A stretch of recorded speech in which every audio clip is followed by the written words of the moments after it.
I've been on many a hype train in my time, guys. Like, I remember the Final Fantasy XIII hype train. Years in the making, like very long development cycle for that game. Tons of hype, loads of trailers with no release dates on them, CG trailers. Everything was sacrificed for the graphical fidelity of that game. Because, it was a very linear affair, systems were very simplified. Story was just, just cringe.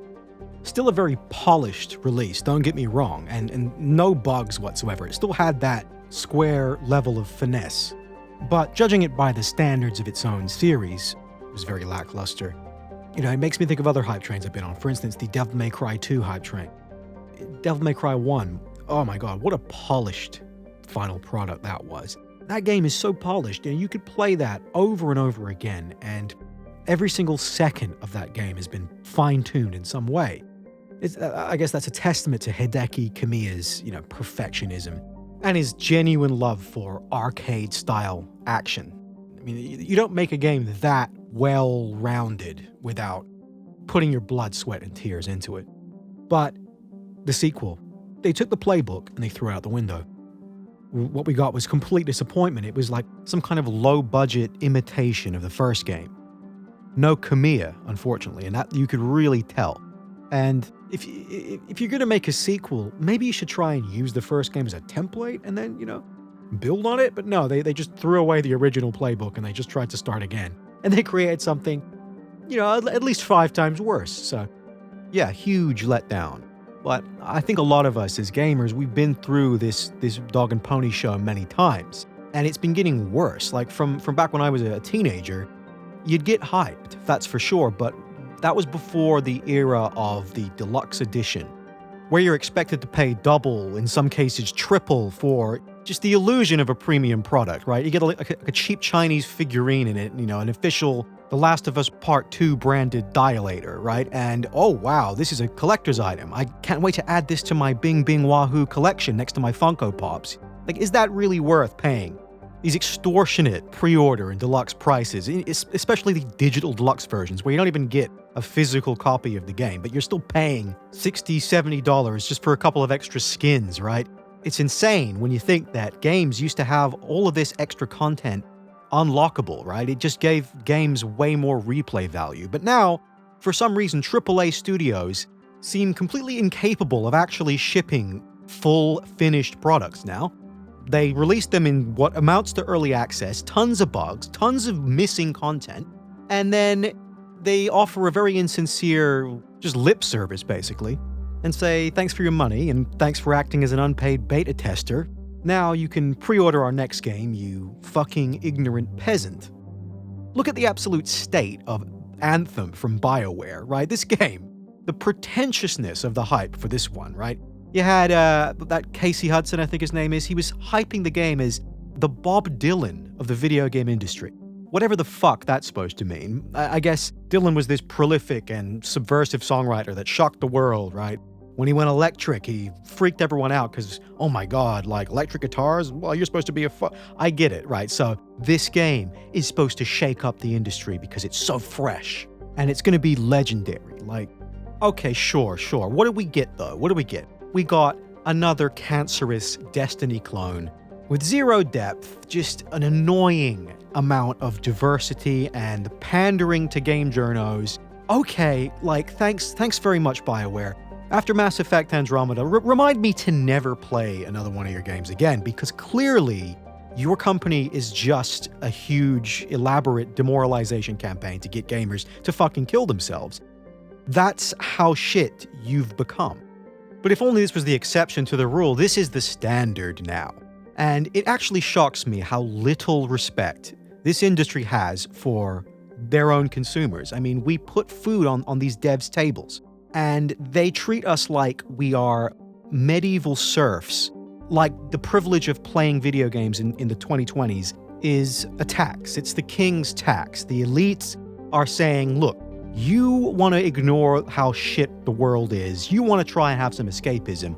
Well, you got to pay the tax, buddy, okay? And what is the tax? Well, you have to pay quadruple the price for a fraction of the content, and you also have to eat our annoying propaganda and we're going to remove everything you like because you're not allowed to have things that you enjoy, because life now in this society, for the humble gentleman gamer like you and me, is just nothing but gaslighting, and that's what it is. And Cyberpunk 2077 is another example, and I had higher hopes for this game. I wasn't on the hype train, don't get me wrong. I'm incapable of being excited about anything, obviously, but I don't know, I just didn't think that they would fuck it up to this degree. I just thought that these Polish devs, perhaps being outsiders, quote unquote, would have a little bit more to lose, a little bit more to gain. Because you'd think that by now, these devs would learn the lesson that utilizing deception when marketing the product and then severely underwhelming, that this stuff actually does have real consequences, even if they're not immediate, that this kind of negative karma buildup can destroy entire franchises. It can send a company's stock plummeting. I mean, that's really how dangerous under-delivering can be. When these kind of financial meltdowns are deserved, you'll love to see it. It reminds me a lot of Konami and the way that they handled the Metal Gear franchise towards the end of its run. Metal Gear Solid 5, that's one that I think shares a lot of parallels with Cyberpunk. Huge budget, years in development, celebrity casting. Obviously, the new voice of Solid Snake was Kiefer Sutherland. Now, I don't think Kiefer really has the kind of star power comparable to Keanu Reeves, but I remember at the time it was a talking point. People were like, how do you feel about this? How do you feel about David Hayter being replaced with a Hollywood actor? And, I'm not going to get into whatever I think about that. I mean, I thought Kiefer was pretty good, but I also really like David Hayter. In fact, I think they should have tried to at least work David Hayter into the script, maybe, like have Kiefer play Big Boss and then work Solid Snake, a younger Solid Snake, into it or something. I don't know. Either way, that's not why the game was disappointing. The fact is the game was unfinished. That between creating an open world system, writing a new intricate plot, and keeping the graphics cutting edge, the game went so over budget that Konami literally just melted down and fired Kojima before he could finish the game. They released it unfinished.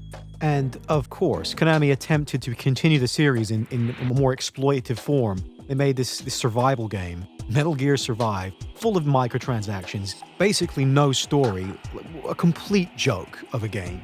And the Metal Gear series has actually been, it's over. It killed the entire franchise, that game.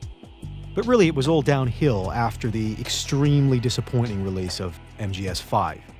Massive letdown. Like, the story was just for flavor. You could tell they had something there. There was an initial idea to do a real open-world MGS game, but, I don't play Monster Hunter for the story. I certainly do play MGS for the story, and it just did not deliver. Halfway through the game, suddenly they start repeating missions, and the story just kind of ends with this whimper. It's pathetic, and they should not have released that game in such an obviously unfinished, half-baked state. Was it buggy? No, not a buggy game. The Fox engine runs like butter. In fact, it ran a silky smooth 60 FPS on the PS4, so you gotta hand it to the eggheads at Kojima Productions. Very, very, very solid engine, but huge disappointment in terms of what you expect from the series. The interesting thing about Cyberpunk 2077's release is that, aside from hardcore nerds familiar with the tabletop, it's a new IP, and from a developer that just came off the biggest game in their entire history, which was The Witcher 3, all of that goodwill built up. The right thing to do would have been to not hype this game like it was GTA 6. And I guess you could blame the marketing department, but the fact is Martin, whatever the guy's name is the Polish head of CD Projekt Red, it's clear that he knows exactly what's going on here. Like, it literally monetizing your reputation and then selling it for a short-term payday, all while publicly simping and vying for the approval of the Western industry standard, which amounts to nothing but fluff. There's no tangible benefit to the companies selling out to this Western politically correct corporate globo homo status quo. But I guess that's the name of the game. With success comes conformity. And you can tell from that very lawyerly way he presented their recent apology video. I don't know if you saw that, but CD Projekt Red apologizes for the buggy state of the console versions. Okay, asshole, I mean, that doesn't address the hype train, and not just a little bit of a hype train, but it's bordering on false advertising when you come out and you say, oh, yeah, we're making an RPG, a PC RPG here. This is going to be the next Skyrim. It's going to be an enthusiast's game, something that, gamers can enjoy, not normies, okay? This is a gamer's game, not just a gamer's game, but a PC RPG. A next-gen PC RPG, the likes of which nobody has experienced before. That's what he initially promised, no matter how absurd that sounds in hindsight, or, completely just, it's a pipe dream, right? The fact is, no, I mean, they really did lead with this kind of all-in mentality. And maybe at the beginning of development that this was actually true. It's that they did want to create something. They wanted to make, the Bob Dylan of video games, it's the Phil Collins of video games. I guess he changed his mind. I guess they decided, no, actually, we want mainstream appeal. The patron saint of Reddit himself, Keanu Reeves, is involved. We're promising the world, and they even employed the most cringe aping of Rockstar's marketing. And you know how Rockstar play it, right? They did it with Red Dead, both Red Deads, they did it with GTA 5, where you get these trailers with like a woman's voice narrating and it goes, hey, welcome to the new open world of your dreams. It's GTA 5, Cyberpunk 2077 will blow your mind.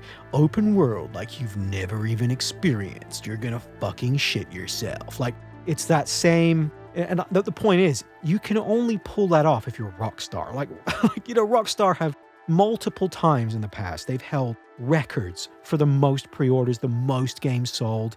Every GTA, I mean, I'm not a huge GTA fan, but, you have to tip your cap and respect to the sheer GTA 5 was hyped to an almost mind-melting degree. But, I was there day one. I bought it, and it was fucking good.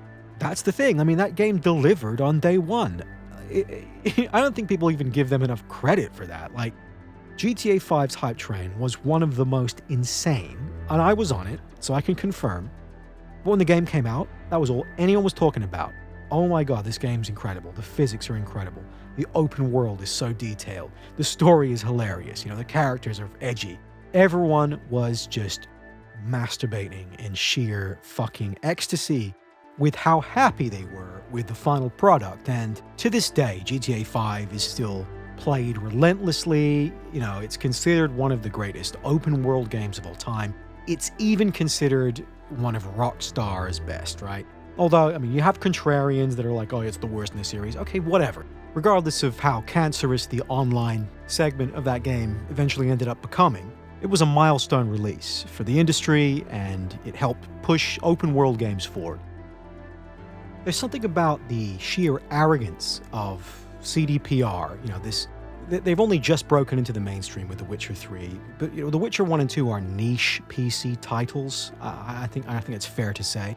I'm not feeling this douchey swagger that they've had ever since they announced Cyberpunk 2077.